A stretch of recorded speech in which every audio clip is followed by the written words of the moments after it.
Halo semua, Assalamualaikum warahmatullahi wabarakatuh. Perkenalkan, nama saya Dimas Fauzi Widianto, mahasiswa dari Teknologi Informasi, ingin mempresentasikan tentang materi jaringan multimedia, ini khususnya bab 1, di biodata dan NIM saya. Nah, mari kita mulai. Apa itu jaringan multimedia?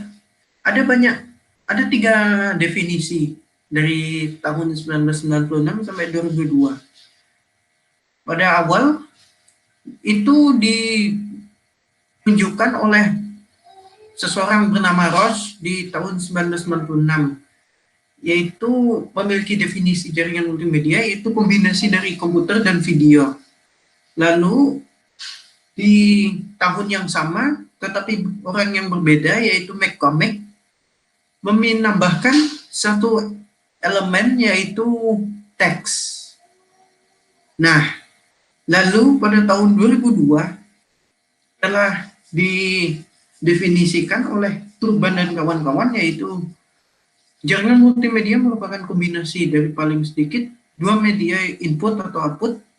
Media ini dapat berupa audio, suara musik, animasi, video, teks, gambar, dan grafik.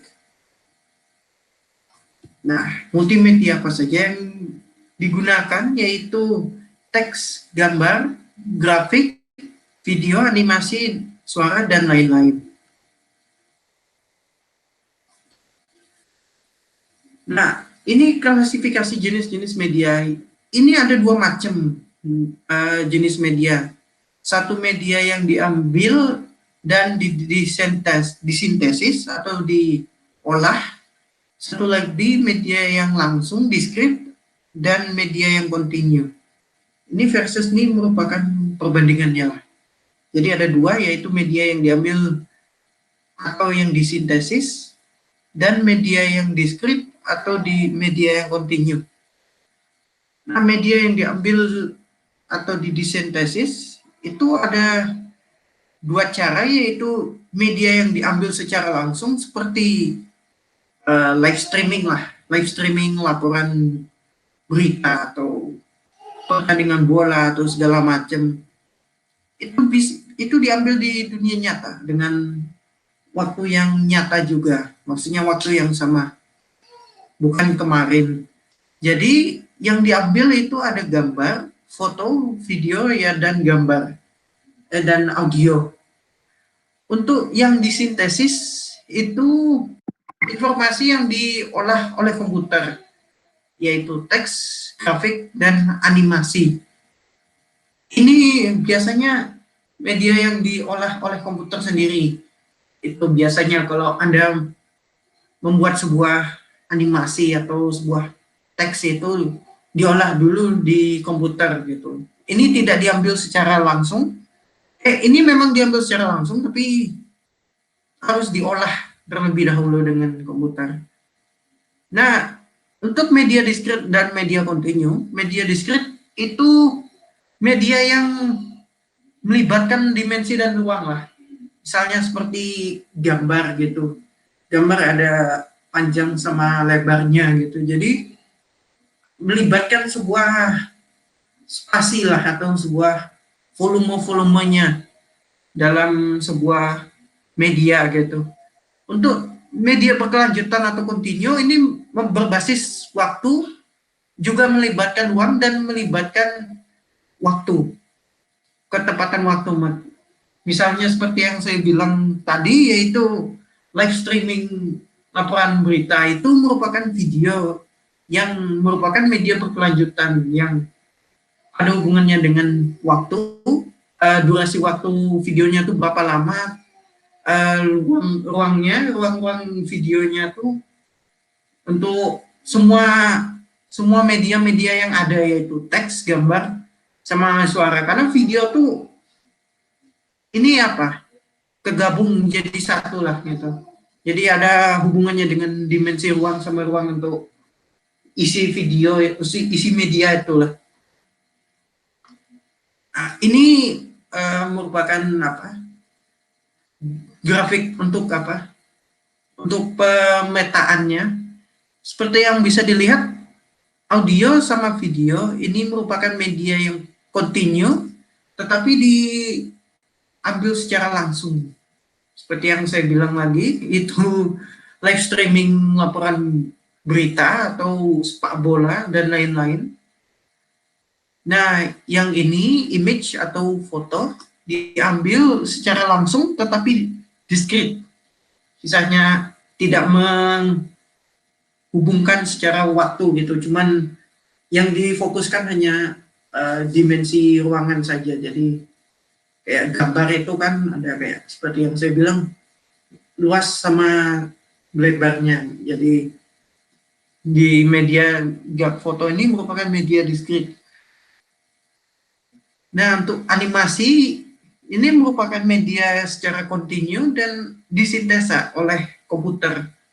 Nah, animasi itu merupakan gabungan dari teks dan grafik, audio sama video. Karena animasi seperti yang ada misalnya tonton Naruto gitu, itu kan merupakan animasi gabungan. Jadi tidak hanya bisa tidak bisa diambil secara langsung gitu. Jadi Anda harus memiliki tahap-tahap untuk mengedit video lah, mengedit gambar, mengedit teksnya untuk subtitlenya, mengedit segala teksturnya lah untuk karakter tersebut.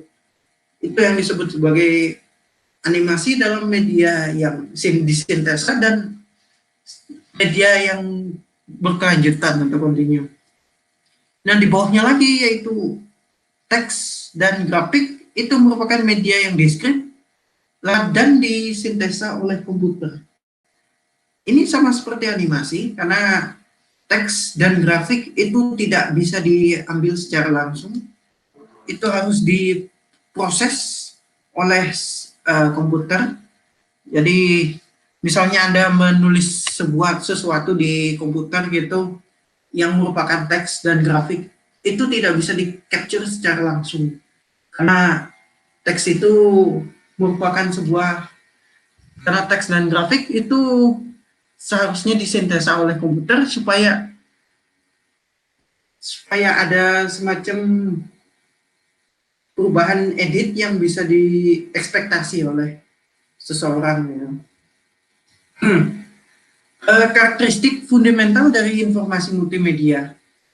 Ya, di informasi multimedia ada 3 karakteristik, yaitu setiap multimedia memiliki volume data yang besar.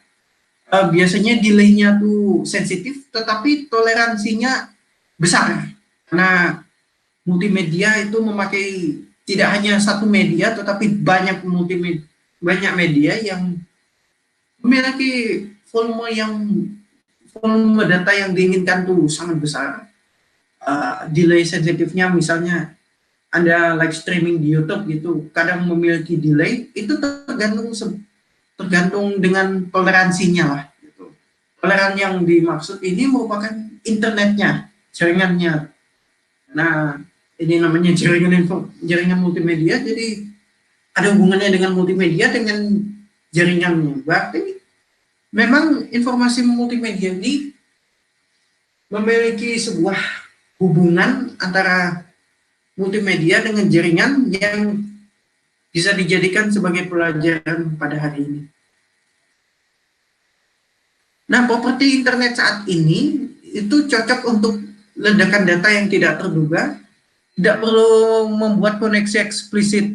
Itu artinya tidak perlu semacam koneksi-koneksi seperti UDP atau TCP. Kayaknya UDP ya. UDP di mana untuk mengconnect dari klien ke server itu harus memiliki koneksi tertentu.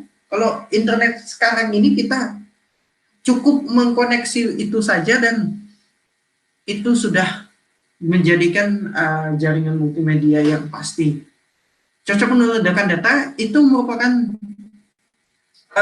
sebuah ekspektasi di mana seperti yang kita bicarakan, karakteristik fundamental informasi multimedia itu memiliki volume data yang besar. Jadi misalnya Anda membuat sebuah animasi gitu, Animasi tidak hanya cuman gambar, teks, atau gambar, teks, video, suara saja, bisa banyak, dan itu tidak terduga gitulah.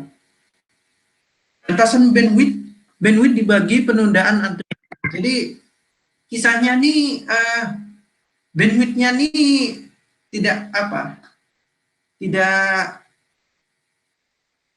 tidak membuat penundaan ini tertunda gitu. Jadi kisahnya kayak bandwidth ini bisa dibagi ke beberapa multimedia gitu. Jadi bandwidth 1 untuk gambar, bandwidth 2 untuk suara, bandwidth 3 untuk video.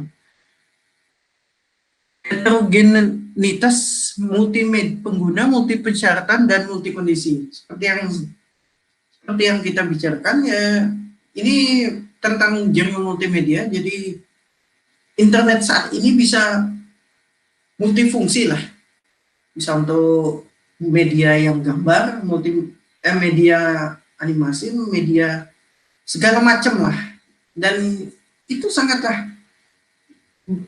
berfungsi untuk sekarang ini. Nah, ada 3 jenis aplikasi pada jaringan multimedia. Satu yaitu yang aplikasi yang memiliki layanan jaringan multimedia internet untuk melakukan siaran langsung secara live dengan waktu yang sama dan kejadian yang sama. Sepertinya seperti pertandingan sepak bola, pertandingan olahraga yang lain, laporan berita, bahkan kejadian apapun bisa dilakukan secara live streaming, dan itu menggunakan jaringan multimedia berbasis yang media yang di capture atau yang ditangkap sama media yang continue, karena bukan continue, discrete, karena ini merupakan video, suara, sama foto. Jadi ada hubungannya dengan itu. Kedua yaitu video atau voice over IP. Ini merupakan sebuah aplikasi yang menggunakan video dan suara untuk melakukan interaksi atau pembincangan dengan jaringan internet.